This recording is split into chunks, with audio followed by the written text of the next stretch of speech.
ఓం నమో నారాయణాయ. వారాహి అమ్మకు నమస్కారం చేసుకుంటూ, అమ్మవారి దయ ఆమె చల్లని చూపులు మనందరిపై ఉండాలి అని చెప్పి పూర్తిగా కోరుకుంటూ ఈ రోజుటి వీడియో అయితే స్టార్ట్ చేస్తున్నానండి. ఇక ఈరోజు వీడియోలో మనం చూడబోయేది ఏంటి అంటే అమ్మవారి వాగ్దానం. అమ్మవారి వాగ్దానంగా ఈరోజు మనం తెలుసుకోబోయే సందేశం ఏంటి అంటే, బిడ్డ, ఈరోజు నేను నీతో మాట్లాడడానికి వచ్చాను. నువ్వు ఎవరితోనూ చెప్పుకోలేని బాధను నాతో పంచుకుంటున్నావు కదా, అందుకే నేను వచ్చానమ్మా.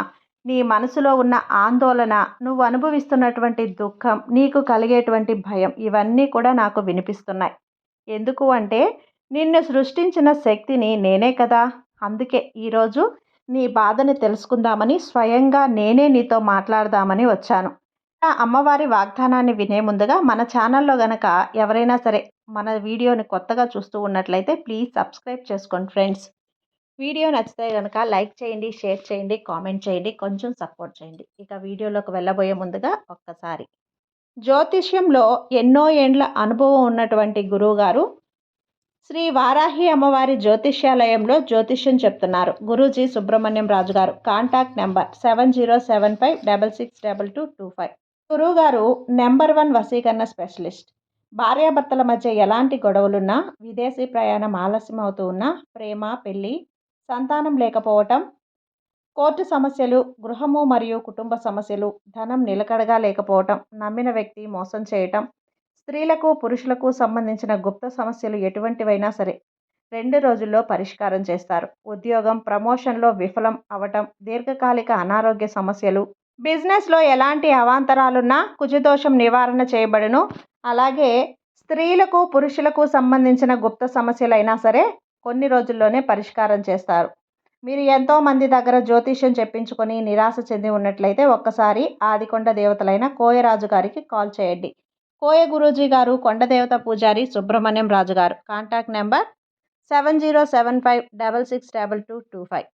మా జీవితంలో కూడా ఎన్నో మార్పులు జరిగాయండి, కాబట్టే నమ్మకంగా చెప్తున్నాను. ఒక్కసారి గురువుగారిని కాంటాక్ట్ అవ్వండి. జై వారాహి అమ్మ. ఇక వీడియోలోకి వచ్చేస్తే, బిడ్డ, ఈరోజు నువ్వు ఎవరితోనూ చెప్పుకోలేనటువంటి బాధను నాతో పంచుకోబోతున్నావు కదా, అందుకే నేను వచ్చాను. స్వయంగా నేను నీ ముందుకొచ్చాను. నీ మనసులో ఉన్న ఆందోళన, నువ్వు అనుభవిస్తున్న దుఃఖం, నీకు కలిగేటువంటి భయం, ఇవన్నీ కూడా నాకు వినిపిస్తూ ఉన్నాయి. ఎందుకంటే నిన్ను సృష్టించిన శక్తిని నేనే కదా. బిడ్డ, ఈరోజు నిన్ను నేను కలవడానికి వచ్చాను. అనుకుంటూ ఉంటావు, తల్లి, అమ్మ వారాహి అమ్మ, నన్నెందుకు వదిలేసావమ్మా, ఎందుకు నా ప్రార్థనకు సమాధానం ఇవ్వటం లేదు, నువ్వు బాధతో ఏడ్చావు కదా, నీ గుండెల్లో నొప్పి ఉంది, నీ ఆత్మలో సందేహం ఉంది. కానీ బిడ్డ, నేను నిన్ను ఎప్పుడూ వదలలేదు. నువ్వు కన్నీరు కార్చిన ప్రతి క్షణం ఆ కన్నీరు నేను నా కంటిలో దాచుకున్నాను. ఎవరైనా నిన్ను అవమానించినప్పుడు, నీ విలువను తగ్గించినప్పుడు, నీ కళ్ళల్లో కన్నీరు వచ్చినప్పుడు ఆ కన్నీటి ప్రతి బిందువు కూడా నా కళ్ళల్లో ఉండిపోయింది. నీ బాధ నాకు తెలియకుండా ఉండదు. నువ్వు ఎన్నిసార్లు అనుకుని ఉంటావు, వారాహి అమ్మ నన్నెందుకు పరీక్షలు పెడుతుంది, నేనేం తప్పు చేశాను, అమ్మను నేను ఎప్పుడూ నిత్యం ప్రార్థిస్తూ ఉన్నాను, అదేనా నేను చేసిన తప్పు, నీ నామస్మరణ నేను చేస్తూ ఉన్నాను, నీ ప్రతి నిత్యం నీ నామ జపం చేస్తూ నిన్నే పూజిస్తూ నీ మాటే, నీ మంత్రమే నేను ఉచ్చారణ చేస్తూ ఉన్నాను, ఇందుకేనా నన్ను ఇన్ని కష్టాలు పాలు చేస్తున్నావు అని. కాదమ్మా, ఎప్పటికీ కూడా కాదు. వాటన్నిటికీ సమాధానం కూడా నేను చెప్తాను. ఈ కష్టాలన్నీ ఎందుకు అని నువ్వు నన్ను అడిగావు కదా బిడ్డ, నీ ప్రశ్నలన్నింటికీ కూడా సమాధానం నేను చెప్తాను. ఖచ్చితంగా ఈరోజు నీకు చెప్తానమ్మా. అమ్మా వారాహి అమ్మ, ఎందుకు నాకు ఈ కష్టాలు అని. బిడ్డ, పరీక్ష అంటే నీకు పరీక్ష పడింది. నీలోని బలాన్ని తెలుసుకుంటాను. నీలో ఉన్నటువంటి బలం తెలియదు. అందుకే నేను కొన్నిసార్లు నిన్ను బాధలోకి నెడుతూ ఉంటాను. అదే బాధ నీ ఆత్మను మలిచి అమ్మ శక్తిని నీలో నింపి నీలో ఉన్నటువంటి వెలుగును బయటకు తీస్తుంది. ఏది జరిగినా నీకు మంచే జరిగి తీరాలి, గుర్తుంచుకో. చంద్రుడు చీకట్లోనే ప్రకాశిస్తాడు. ఆ వారాహి అమ్మ శక్తి అంతా కూడా చీకట్లోనే దాగి ఉంటుంది. ఎంత చీకటి పడే కొంది అంత శక్తి అనేది నాకు వస్తుంది కదా. ఆ శక్తిని అంతా కూడా నీకు మలచి నీలో నింపి ఆ వెలుగును నీలో నింపుతాను. కాబట్టి నీవు కూడా కష్టాలను దాటితేనే దివ్యమైన శక్తిగా మారుతావు. నువ్వు ఎప్పుడూ అనుకుంటూ ఉంటావు, అందరూ సంతోషంగా ఉన్నారు కానీ నేను మాత్రమే ఎందుకని బాధలో ఉన్నాను, నాతో పుట్టిన వారు కూడా ఉద్యోగాలు, వ్యాపారాలు చేసుకుంటూ సంతోషంగా ఉన్నారు. కానీ నేను నిన్నే నమ్ముకున్నాను కదా! మరి నేనెందుకు ఇలా ఒంటరినయ్యాను అని బాధపడుతూ ఉన్నావు కదా! బిడ్డా అయితే విను. నీవనుకుంటూ ఉన్నావు నేను ఒంటరిగా ఉన్నాను అని. నా జీవితంలోకి ఎంతోమంది వస్తూ ఉంటారు, పోతూ ఉంటారు. కానీ నీతో ఎవ్వరూ శాశ్వతంగా ఉండిపోరు. ఆ బంధాలు, బంధుత్వాలు, ప్రేమలు ఇవేవీ కూడా శాశ్వతం కాదు. నీకు నువ్వే శాశ్వతం. నువ్వు బాధలో ఉన్నా, కష్టాల్లో ఉన్నా నేనున్నాను అని ఎవ్వరూ నీకు ధైర్యం చెప్పరు. నువ్వు ఏ బంధువుల కోసమైతే నీ భవిష్యత్తులో బాధలతో నింపుకున్నావో ఆ బంధువులు నీకు తోడుగా ఉండరు. ఎవరి పనిలో వారున్నారు. నువ్వు సంతోషంగా ఉన్నావా అని ఎవ్వరూ అడగరు. నువ్వు సంతోషంగా ఉండాలి అంటే నువ్వు ఎవరి గురించి ఆలోచించకు. ఎవరినైనా కానీ నీతో లేకపోయినా నీ శ్వాసలో నేనున్నాను బిడ్డా. నీ మనసు ఎంత బాధతో నిండిపోయిందో నాకు తెలుసు. నీవు రోజు నా ముందొచ్చి అమ్మా నాకు ఈ శాంతినివ్వు అని అంటావు. నీ మాటలోని కపటం కూడా నాకు కనిపిస్తుంది. నీ జీవితంలో ఇప్పుడు నిశ్శబ్దం ఉంది. కొంచెం బాధుంది. కొంచెం నిరాశుంది. కానీ గుర్తుపెట్టుకో ఇదంతం కాదు తల్లి. ఇది ప్రారంభం మాత్రమే. ఒకరోజు తప్పక వస్తుంది. నిన్ను పట్టించుకోని వారు, నిన్ను వద్దన్నవారు, నీవు లేక నేనుండలేను అని తిరిగి నీ దగ్గరకు తిరిగి వస్తారు. నిన్ను తక్కువగా చూసిన వారు ఒకరోజు నీ ఎదుగుదల చూసి తమ తల వంచుకుంటారు. ఆ రోజున నీవు నమ్ముతావు. కానీ నువ్వు గర్వం కాదు. నువ్వు కృతజ్ఞతతో ఉండు. ఎందుకంటే ఆ బాధే నీకు బలమిచ్చింది. ఇప్పుడు నీవు కష్టపడుతున్నావు. రాత్రులు నిద్రలేక నువ్వు చాలా చాలా దిగులు పడుతూ ఉన్నావు. ఎదురుగాలులు ఎదుర్కొంటూ ఉన్నావు. కానీ ఈరోజు కష్టపడుతున్నావంటే రేపు సుఖపడడానికి నేనే నీకు మార్గం చూపిస్తాను. జీవితం ఎప్పుడూ ఒకేలా ఉండదు. నీ చీకటికి కూడా ఒక ఉదయం ఉంటుంది. నీవు ఆగిపోకు. నీ అడుగులు ఎంత చిన్నవైనా ముందుకు వెయ్యి. ఎందుకంటే నీ దారిలోనే నేను సృష్టిస్తున్నాను. బిడ్డా కష్టాలు వస్తే కోపం తెచ్చుకోవద్దు, ఏడవద్దు. నువ్వు ఏడుస్తూ కూర్చుంటే నీ బాధలు తగ్గవు. ఆ కన్నీరు నీ బలాన్ని కడిగేస్తుంది. దానికి బదులు ఆ కన్నీరు నీ శక్తిగా మార్చుకో. ఏదైనా జరిగినా స్వీకరించు. జీవితంలో జరిగేది నీకు వ్యతిరేకం కాదు కదా, నీకోసం జరుగుతుంది. ఒక తల్లి తన పిల్లవాడిని పెంచడానికి ఎన్ని రాత్రులు నిద్రపోకుండా కాపాడుతుందో అలాగే నేను కూడా నీ కష్టాన్ని కాపాడుతున్నాను.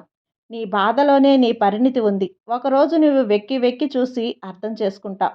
ఈ కష్టం లేకపోయుంటే ఈ బలం నీలో మేల్కొనేదే కాదు. బిడ్డా నిన్ను ఎవరైనా వెనక్కి నెట్టినా నీవు ముందుకు సాగు. నిన్నెవ్వరూ గుర్తించకపోయినా సరే నేను నిన్ను చూస్తూ ఉన్నాను కదా. నిన్ను వదిలిపెట్టిన ప్రతి ఆశ కూడా ఈ రోజున కొత్త రూపంలో నీకు తిరిగి వస్తుంది. నీవు ఎదురు చూస్తున్నటువంటి అవకాశాలు ఒకరోజు నిన్ను వెతుక్కుంటూ వస్తాయి. నీ కళ్ళ ముందు ఒక కొత్త ప్రపంచం మెరుస్తుంది. అది నీ కృషికి ఫలం. ఇప్పుడు నీవు జీవితాన్ని భారం అనుకుంటున్నావు. కానీ రేపు అదే నీకు గర్వకారణమవుతుంది. అందుకే బిడ్డ ఈరోజు పడిపోకు. నీ ఆత్మలోని ఈ వారాహి అమ్మ వెలుగుని గుర్తు చేసుకో. నువ్వు చిన్నవాడివి కాదు. నీవు బలహీనుడివి కూడా కాదు. నీ లోపల నా లోకం ఉంది. నేనే నీలో ఉన్నాను. ప్రతిసారి కష్టం వస్తే ఇది అమ్మ పరీక్ష అని అనుకో. ఎందుకంటే నేను నిన్ను పరీక్షిస్తేనే కదా నీ ఆత్మకు పరిమళం వస్తుంది. ధైర్యంగా ఉండు. భయం వద్దు. నీ సమయం వస్తుంది. ఆ సమయం వచ్చినప్పుడు నీవు కేవలం గెలవడం కాదు, నీ జీవితం మారిపోతుంది. నీ కష్టం ఫలిస్తుంది. నీ నిశ్శబ్దం వాదన అవుతుంది. నీ కన్నీరు కాంతిగా మారుతుంది. అందుకే బిడ్డ ప్రతి ఉదయం లేవగానే ఓం వారాహి అమ్మ అని పలుకు. అది నీకు బలాన్ని ఇస్తుంది, దారి చూపిస్తుంది. ఏది జరిగినా సరే నీవు నీతోనే ఉంటాను. నీ వెన్నంటే ఉంటాను. నీ ప్రతి శ్వాసలో ఉంటాను. నువ్వు నడుస్తూ నేలని తాకిన అడుగులో కూడా నా ఆశీర్వాదం ఉంటుంది. నీవు పడిపోతే నేను ఎత్తుతాను. నీవు ఏడిస్తే నేను శాంతపరుస్తాను. నీవు భయపడితే నీలో నేను ధైర్యం అవుతాను. నీ ప్రయాణం ఇంకా పూర్తవలేదు. ముందు ఇంకా వెలుగుంది. నిన్ను మబ్బులు కప్పిన వెలుగు నీకోసమే వేచి ఉందమ్మా. నిన్ను వదిలిన వాళ్ళు తిరిగి నీ దగ్గరకు వస్తారు. నీ కష్టం సుఖంగా మారుతుంది. నీ పేరు ప్రపంచం పలుకుతుంది బిడ్డ. నీవు కష్టాల్లో ఉన్నప్పుడల్లా నేను నీ వెనకాల నిలబడి ఉంటాను. నీవు చూడకపోయినా సరే నేను నీకు అడ్డుగా నిలుస్తాను. బిడ్డ ప్రతి బాధను శాపంగా కాపాడుకుంటూ ఈ అమ్మని ఆహ్వానంగా భావించు. ఎందుకంటే బాధ వచ్చినప్పుడు మనిషి లోపలికి చూస్తాడు. ఆ లోపల నేనున్నాను. నీవు విరిగిపోతున్నట్లు నీకు అనిపించినప్పుడు గుర్తుంచుకో, నేను నీతో ఉన్నాను అని. నేను నీలోనే ఉన్నాను. నేనే. నీవు నేనే. ప్రతి కష్టం ఒక దారి మాత్రమే, గమ్యం కాదు. ఆ దారిలో నీవు నడుస్తున్నావు అంటే నేను నీ పక్కన నడుస్తున్నానన్నమాట. నీ బలం పరీక్షించడానికి నేను నీ మీద నమ్మకం ఉంచాను. నేను నీకు ఇంత కష్టం ఇచ్చాను అంటే నీ ఆత్మ అంత పెద్దదని నాకు తెలుసు. అయితే బిడ్డ, ఇక్కడి నుంచి నువ్వు ఇలా అనుకోకు. అమ్మ నన్ను మర్చిపోయింది, నేను నిన్ను పరీక్షిస్తున్నానా? కానీ నేను నీ మీద ప్రేమతోనే చూస్తున్నాను కదా. నీవు నీ గుండెను తెరిచి నిశ్శబ్దంగా కూర్చో. అప్పుడు వినగలవు. నీ మనసులో శ్వాస నా శ్వాస ప్రతిధ్వనిస్తుంది. నీవు బలవంతురాలివి. నీవు దివ్యమైన వాదానివి. నీవు కేవలం మానవునివైతే కాదమ్మా, నీ లోపల నేనున్నాను. ఎదురైన పరీక్షల మధ్యలో నిలబడు. ఎందుకంటే నేను నీ వెనుకున్నాను కాబట్టి. ఎదురైన బాధల్లో మధ్యలో శ్వాసించు. ఎందుకంటే ఆ శ్వాసనే నీ జీవితంలో వచ్చే ప్రతి కష్టం నీ అంతర్శక్తిని మేల్కొల్పే శివనాథం అవుతుంది. నువ్వు భయపడద్దు. నీవు అంధకారంలో ఉన్నట్లు కనిపించినా కూడా అది కేవలం ఈ అమ్మ రక్షక కవచం, వారాహి రక్షక కవచం. నీ ప్రయాణం ఇంకా కొనసాగుతుంది. ఒకరోజు వస్తుంది చూడు, ఈ కష్టం అన్నీ నీకు ధర్మ మార్గం చూపుతుంది. అప్పుడు నీవు వెనక్కి చూసి నవ్వుతావు. ఈరోజు అమ్మ నాకు ఈ దారి చూపించింది. నిన్ను నేను మర్చిపోయానా బిడ్డ? నేను కాలం, నేను క్షణం, నేను నీవు. ధైర్యంగా ఉండు, ప్రేమతో ఉండు. ప్రతి నిశ్శబ్దంలో నన్ను అనుభవించు.